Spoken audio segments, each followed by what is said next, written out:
Bonjour à toutes et à tous et bienvenue dans ce nouvel épisode de Wait a Minute. C'est une émission qui, je le rappelle, est entièrement dédiée à l'histoire. Souvenez-vous, la dernière fois, nous nous étions arrêtés à la mort de Sylla en 78 avant Jésus-Christ. Également, nous avions dit que Pompée lui succédait sur le plan politique. C'est précisément ce que nous allons voir aujourd'hui dans ce second et dernier épisode dédié à la République romaine. Mais avant ça, jingle.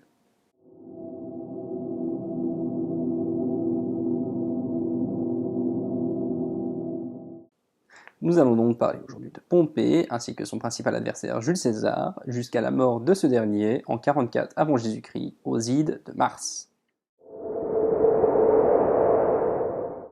Commençons par le commencement, et voici Pompée.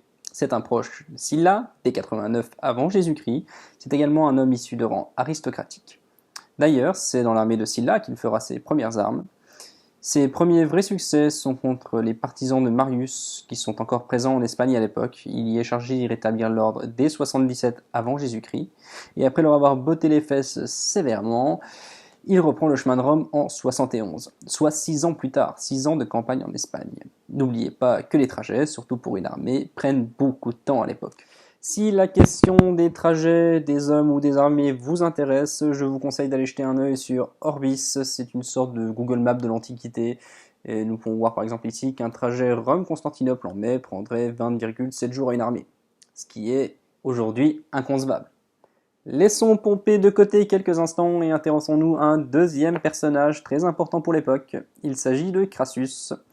Crassus est un homme extrêmement riche, si ce n'est le plus riche de Rome. Il a bâti toute sa fortune sur de la spéculation immobilière, comme quoi vous voyez, ça ne date pas d'aujourd'hui. Il est, pourrait-on dire, un ami, avec des guillemets, de Jules César et de Pompée, donc les deux autres personnages imminents de l'époque. Sa carrière politique l'amène donc à prendre le contrôle d'une armée afin de vaincre une révolte servile menée par le célèbre gladiateur Spartacus. I'm Spartacus! I'm Spartacus. I'm Spartacus! I'm Spartacus. I'm Spartacus! I'm Spartacus. I'm Spartacus. Seulement, si Crassus arrive à tuer Spartacus de façon bien laborieuse, c'est Pompée qui s'accapare toute la gloire en décimant les dernières forces qui essayaient de fuir par le nord. Il revenait alors tout juste d'Espagne. Vous suivez? Crassus a deux choses pour lui, la naissance et la richesse. Toutefois, il lui manque une dernière chose, et c'est peut-être la plus importante à Rome, il s'agit de la gloire. Cette gloire, il va aller la chercher en Orient, contre un peuple que l'on appelle les Parthes. Cependant, les choses finissent plutôt mal pour notre Crassus, qui trouve la mort en Orient par la même occasion. En effet, il aligne des légions dans le désert contre des troupes plutôt maniables en face, une cavalerie légère, peu équipée, mais suffisamment sous un désert lorsqu'il fait 40 degrés, et ces Parthes n'ont aucune difficulté à vaincre les légions de Crassus. Oh oh, alerte au gogol! Alerte au gogol, les enfants! Pour la petite anecdote, Crassus se fait exécuter alors que l'on lui verse de l'or en fusion dans la bouche. C'est une anecdote qui fut reprise dans Game of Thrones par Khal Drogo lorsqu'il verse de l'or en fusion sur la tête d'un personnage dont je ne citerai pas le nom.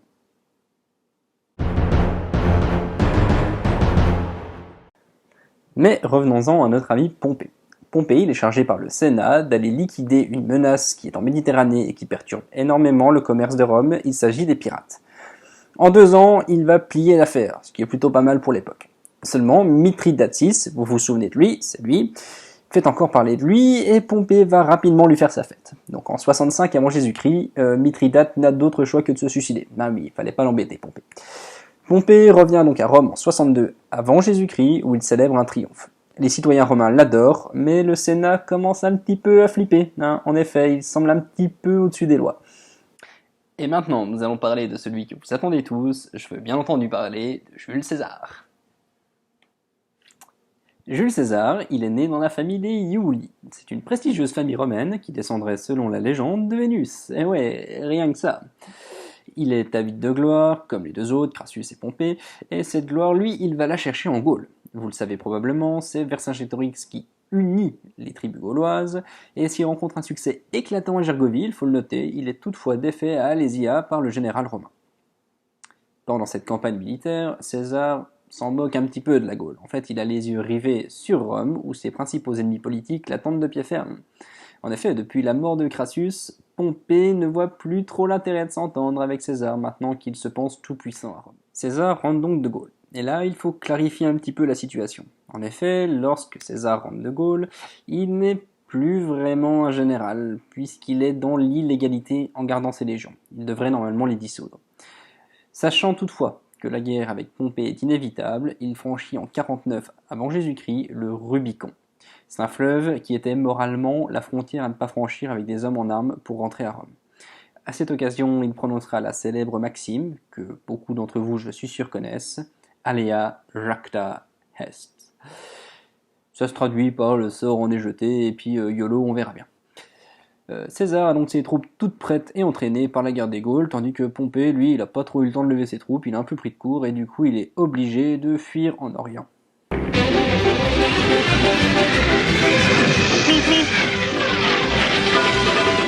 César, après avoir consolidé ses positions en Gaule et en Italie, décide de partir à la rencontre de Pompée. La bataille entre les deux hommes a lieu à Pharsale. C'est une victoire éclatante de Jules César qui oblige à nouveau Pompée à fuir. Pompée, cette fois-ci, choisira l'Égypte ptolémaïque, où le roi Ptolémée XIII devrait théoriquement l'accueillir. Cependant, au moment où il débarque, Ptolémée XIII, ayant un petit peu les chocottes, le fait tout simplement assassiner. César, apprenant la nouvelle, est décidément furieux et décide de livrer une guerre à Ptolémée XIII. C'est une guerre qu'il remporte d'ailleurs plutôt facilement. Il installe sur le trône Cléopâtre VII, qui est la Cléopâtre que l'on connaît tous.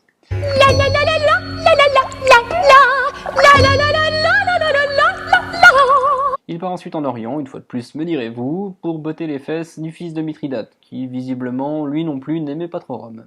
César arrive, gagne, tout simplement, rapidement, et c'est à cette occasion qu'il dira cette fois « Veni, vidi, vici ».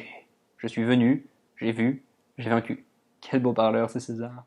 César revient à Rome, fier de son œuvre, et célèbre un triomphe si grand, si prestigieux, si cher, que Rome n'en a jamais connu de tel. Il est nommé dictateur pour 10 ans. Alors attention, ici il convient de dire ce qu'est un dictateur à Rome. Un dictateur, c'est une magistrature, tout ce qu'il y a de plus légal, qui est octroyé par le Sénat et qui donne les pleins pouvoirs de façon exceptionnelle à une personne. Ne faites pas le rapprochement avec le sens qu'a le mot aujourd'hui. Cependant, ce surplus de pouvoir démesuré que reçoit César amène certains sénateurs à le craindre. Et plus important, ils craignent un retour à la royauté. Et Dieu sait qu'à Rome, la royauté, on n'aime pas trop ça. La suite, vous la connaissez, c'est un complot qui se fomente avec Brutus comme vitrine, le fils adoptif de César. L'attentat a lieu, comble du sort, dans la curie de Pompée, son ancien ennemi. César, toutefois, aurait dû recevoir un message, le prévenant de l'attentat, mais le messager est arrivé trop tard à sa maison. Une fois au Sénat, Marc-Antoine, son général, qui était une force de la nature, est emmené à l'extérieur pour éviter qu'il ne maîtrise l'attentat.